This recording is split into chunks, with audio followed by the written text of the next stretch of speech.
Iyan mga ka-discovery, papunta tayo ngayon sa may Commonwealth, Quezon City. Yan, nandito tayo ngayon sa may C5 Katipunan, Quezon City. Yan, bali papakita ko lang pala sa inyo yung no contact apprehension at ang kalagayan ng ating mga motorcycle lane dito sa kahabaan ng C5 Katipunan Avenue and Commonwealth. Yan, bali ito binabaybay na natin itong Katipunan Avenue. Yan, kung makikita nyo ay nasa gilid lang tayo ng kalsada kasi ang lane ng mga motorcycle ay dito lang sa gilid. Kaya tara mga ka-discovery at samahan nyo kung silipin at ipakita sa inyo yung kalagayan ng ating mga motorcycle lane dito sa ating mga kalsada sa kahabaan ng C5 Katipunan Avenue and Commonwealth Avenue. Tara mga ka-discovery, let's go!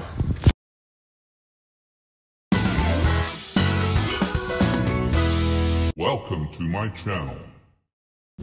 Iyan mga ka-discovery, sa mga dadaan nga pala dito, yan palagi lang tayong sumunod sa rules ng mga merong no contact apprehension, lalo na dito sa kahabaan ng C5 and Commonwealth. Yan, kung mapapansin nyo, itong binabaybay natin na to ay motorcycle lane to, kaya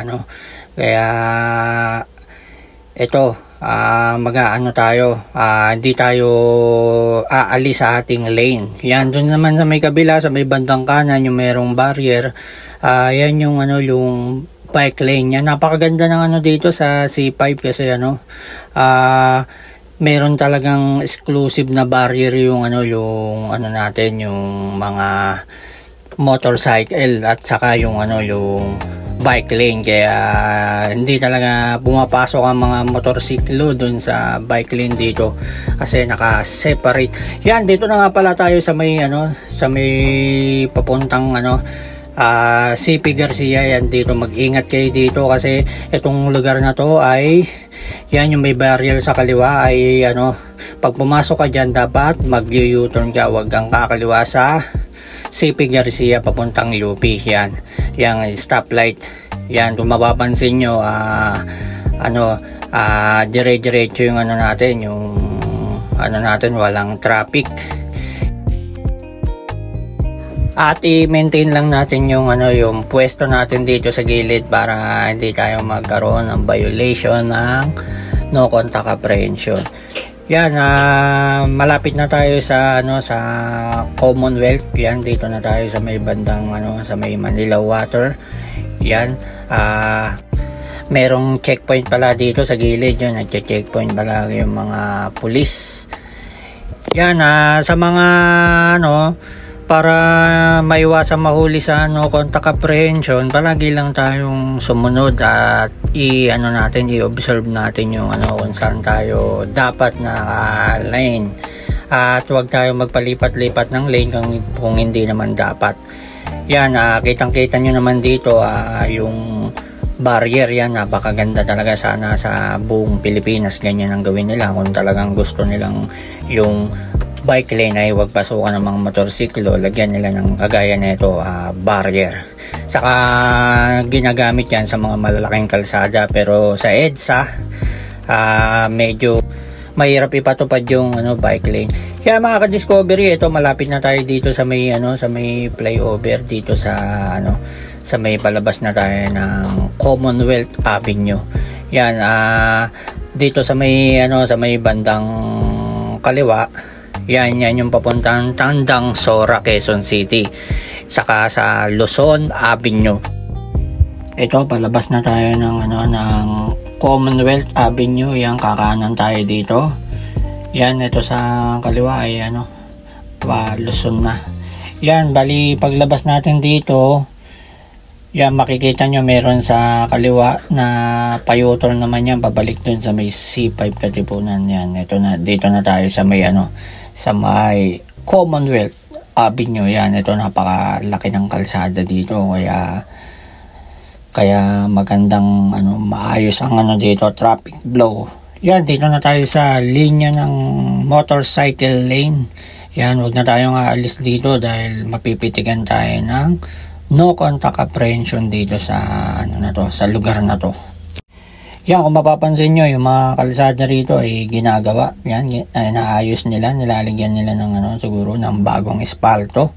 Saka yung mga linya dito, sana yung mga ng road markings ay lagyan nila ng maayos na markings para yung mga mga motorcycle ay alam nila kung saan sila lilinya. Saka sana ilagay na lang nila sa bandang gilid yung mga motor para hindi sila na nagigit-git ng mga malalaking sasakyan. Yan, konti lang mga dumadaan na motorsiklo dahil papunta tayo sa sa northbound ng Commonwealth. Yan, papunta tayo dun sa may Batasan. Yan, mapapansin nyo meron pa rin mga four wheels, mga ibang sasakyan na pumapasok sa lane ng motorsiklo. Yan, sana kung magkakaroon tayo ng motorcycle lane ay exclusive lang sana para hindi yung mga motorsiklo natin yan kagaya nito pumasok kakaliwa. Maganda ilagay na lang nila sa pinakagilid para hindi nagigit-git yung mga motorsiklo at minsan nagkokos pa ng aksidente. Yan, tapos yung mga motorsiklo ay hindi maiwasan umalis sa kanilang lane dahil may mga nakaharang na four wheels. Yan mga ka-discovery, napakaganda at malaki yung natin yung motorcycle lane natin dito. Yan, malawak. Maraming motor ang makakadaan. At sana ilagay nila sa gilid, pagsamahin na yung bike lane saka motor lane dyan sa gilid. Huwag na sa gitna kasi talagang napaka-delikado lalo na pag mabibilis ang mga sasakyan. Yan mga ka-discovery, yan malapit na matapos yung ating MRT. Yan papunta ng Quezon City to Bulacan. Yan, dito na tayo sa may bandang na Don Antonio. Yan. Yan, maintain lang natin dito sa gilid pa rin kahit nasa na tayo, gilid na ng LRT. Maintain lang natin yung motorcycle lane dahil ang ating mga camera ay nandyan lang sa tabi-tabi. At mapipitikan tayo at magkakaroon tayo ng violation. Yan, magkakaproblema pa tayo at mapapadalan tayo ng letter na meron tayo violation. Yan mga ka-discovery, ang advice ko lang, ganito lang ang gawin ninyo. Huwag lang kayong umalis dito sa para hindi kayo magkaroon ng isipin na baka nagkaroon kayo ng violation. Yan, tuloy-tuloy lang ang natin, dito na tayo sa may St.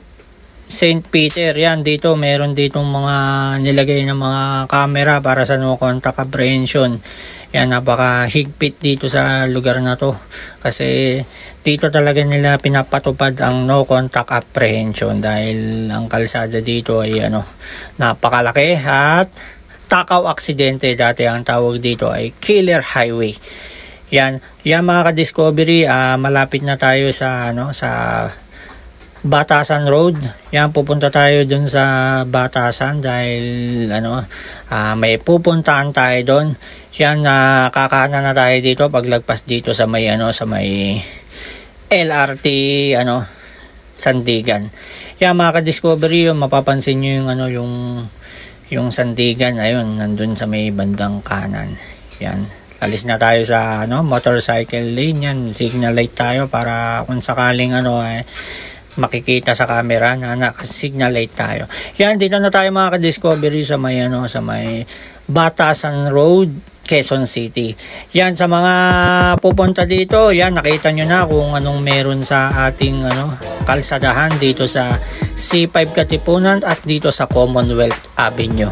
Yan mga ka-discovery, sana meron kayong natutunan at palagi mag-ingat, ride safe sa mga bumabiyahe dito sa lugar na to. Hanggang dito na lang din sa muli. Thank you for watching.